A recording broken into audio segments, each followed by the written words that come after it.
jovens. Eu acho que esse é um problema que o ECA não solucionou. Nós temos muitos jovens na Fundação que têm um rebaixamento mental sério, ou que têm outros tipos de problemas de saúde mental. Os psiquiatras não gostam de dar diagnóstico antes dos 18 anos, né? Então, aquilo que o senhor falou da idade dos 18 anos, do amadurecimento, também tem a ver com essa questão.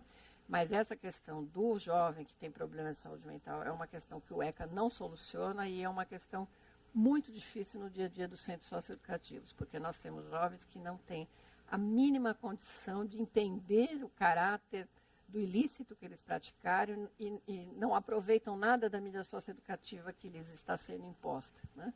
E, no entanto, contraditoriamente ou paradoxalmente, são os jovens que ficam mais tempo na Fundação, porque são aqueles jovens que juiz nenhum quer ver na sociedade.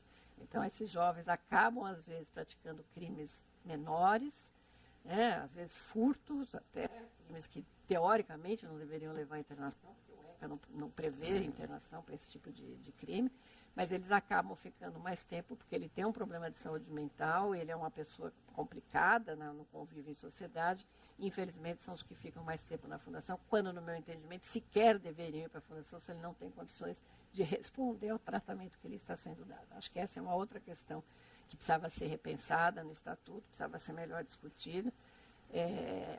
E volto a dizer, acho que a gente tem muito mais coisas a fazer antes de se pensar numa redução da maioridade penal. E se a gente comparar as taxas de criminalidade dos jovens, aumentou realmente bastante de alguns anos para cá, né? Eu acompanhei bastante esse aumento. Nós construímos na Fundação 64 unidades novas e hoje nós já estamos com falta de vagas na Fundação. Mas o que aumentou essencialmente foi o tráfico de entorpecentes, né? Em 2006 ele representava 17% das internações, hoje representa 42%, 43%. Contrariamente, o homicídio, que representava 4%, 5% em 2000, hoje não chega a 2% das internações. Então, houve efetivamente uma maior participação dos jovens, mas uma participação no tráfico, com todas aquelas nuances que eu coloquei na minha manifestação anterior, e menos na questão dos crimes mais violentos. Agora, só para finalizar, eu gostaria de deixar uma questão que eu acho que a OAB poderia nos ajudar a discutir.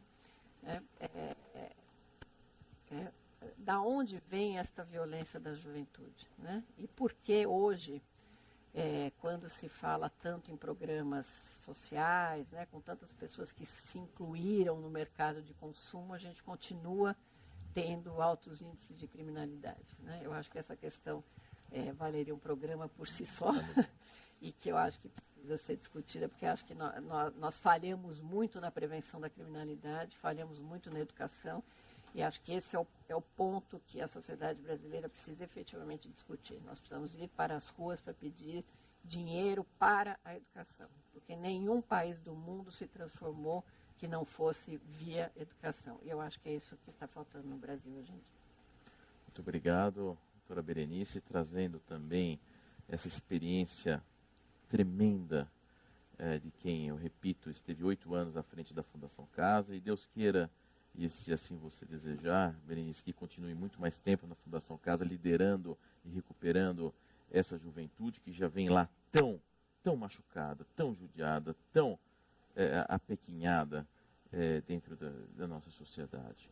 E fazer uma ponderação, antes de passar a palavra ao Dr. João Hassi, que me parece, né, que uma das grandes preocupações aqui, doutor Eduardo, é realmente, em havendo a redução da maioridade penal, em colocar esse jovem no sistema penitenciário.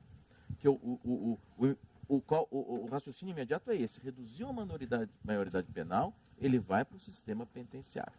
Então, é esse sistema penitenciário que nós conhecemos e que realmente é muito problemático, e eu não sei desses jovens.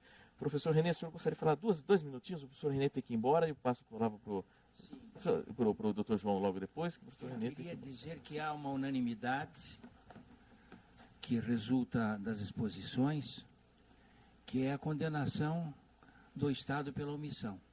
Isso.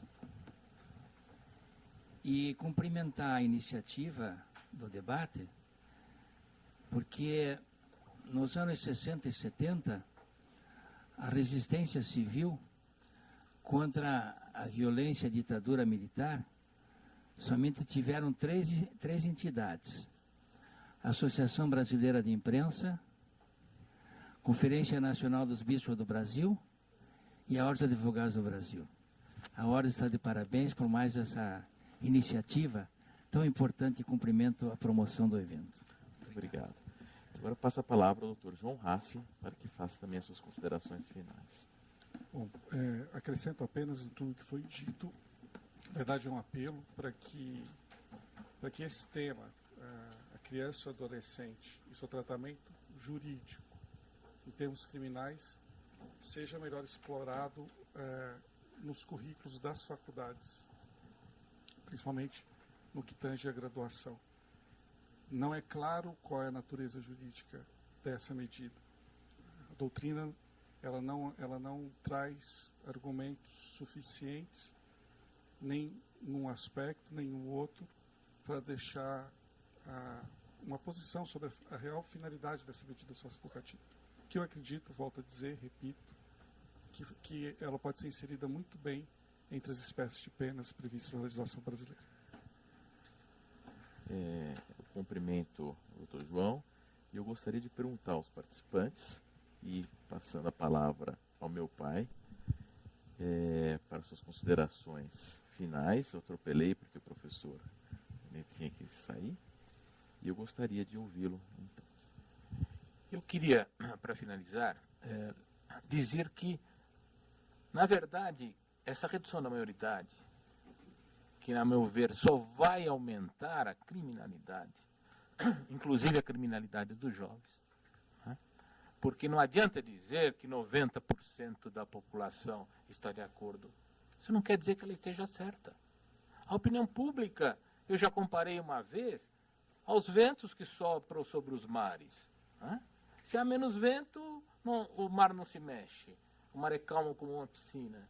Se sopra no sentido da direita ou noroeste, o mar se torna revolto. A opinião pública não pode servir de base. Por isso que nós não temos uma democracia popular, como em outros países. Nós temos uma democracia representativa. Bem ou mal, é uma democracia representativa.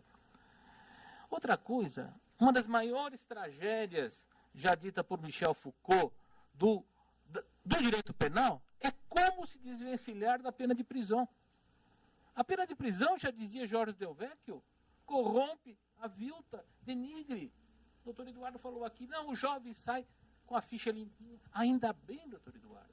Eu vou lhe contar rapidamente o episódio que ocorreu, na época, há pouco tempo atrás, no escritório da minha mulher, mãe do Roberto Júnior, que é psicóloga. Havia lá um manobrista que estava há 5 anos. Nunca ele havia batido um carro, riscado um carro, nunca havia sumido R$5 de nada. O novo síndico resolveu fazer uma reavaliação de todos os funcionários e descobriu que ele havia se empregado, se registrado com nome falso. Chamado a explicar isso, ele falou, olha, eu cumpri uma pena por roubo e eu não conseguia mais emprego nenhum.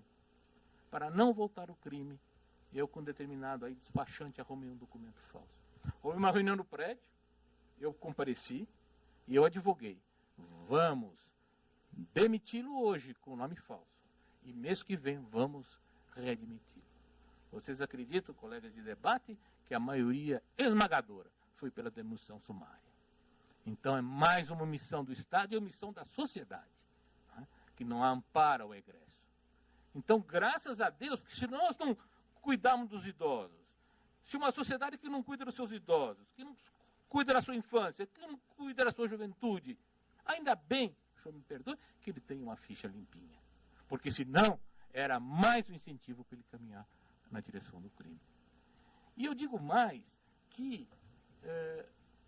as estatísticas mostram também, isso eu posso falar com segurança, que com toda essa conotação, no mundo inteiro, a pena de prisão, o índice de reincidência é enorme. Ao contrário dessas penas alternativas, que só são para os crimes até 4 anos, cometidos sem violência e sem ameaça, que a imprensa volta e meia caçoa, ironiza, a reincidência é praticamente zero.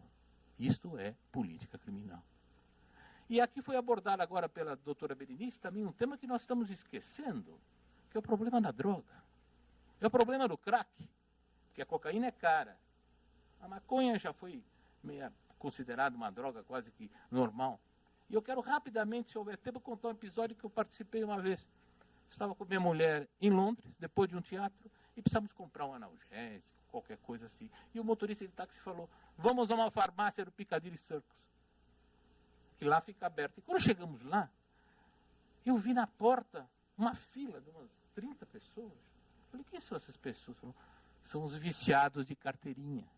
Os viciados que o Estado adotou e passou, mediante um programa paulatino de desintoxicação, de reinserção social, humana, a dar aquela dosagem para cada um por dia. Mas ele, como todo viciado, mais ou menos viciado, ele fica esperando chegar à meia-noite. Isto fez a Inglaterra há muitos anos. E nós continuamos a tratar o crime, não é? Vamos punir o tráfico, vamos pôr também uma qualificadora no tráfico quando envolver menor. Não é? Mas vamos lembrar que é um problema de saúde pública, de educação. E por último, eu queria lembrar um episódio que ocorreu com Francesco Carnelucci, um grande processualista civil. Carnelucci sempre foi civilista, processualista civil.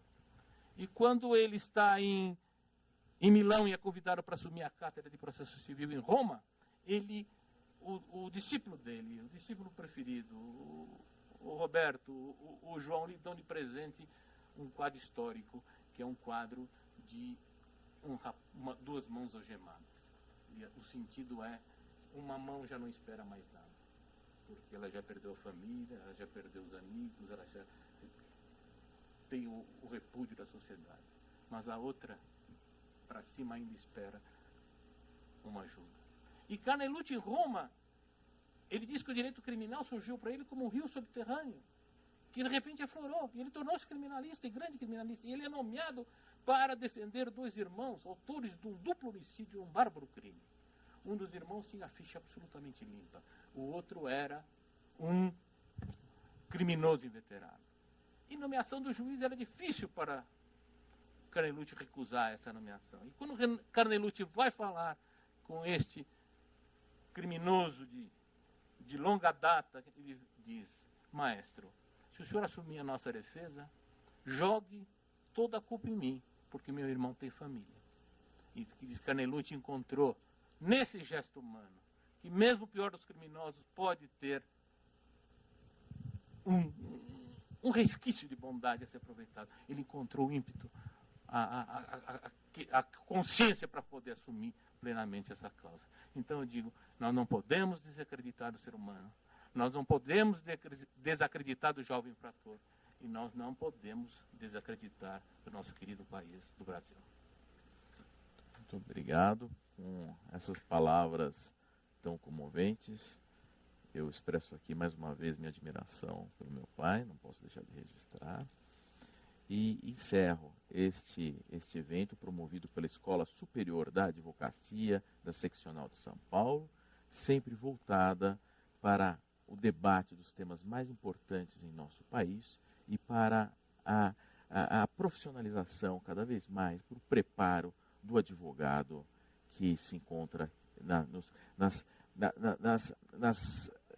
lidas dos nossos tribunais, ali nas trincheiras de nossas varas de execução penal e de nossas grandes lutas, sempre em prol da liberdade jurídica do cidadão. Muito obrigado à participação de todos e eu encerro assim mais este programa da Escola Superior da Advocacia de São Paulo.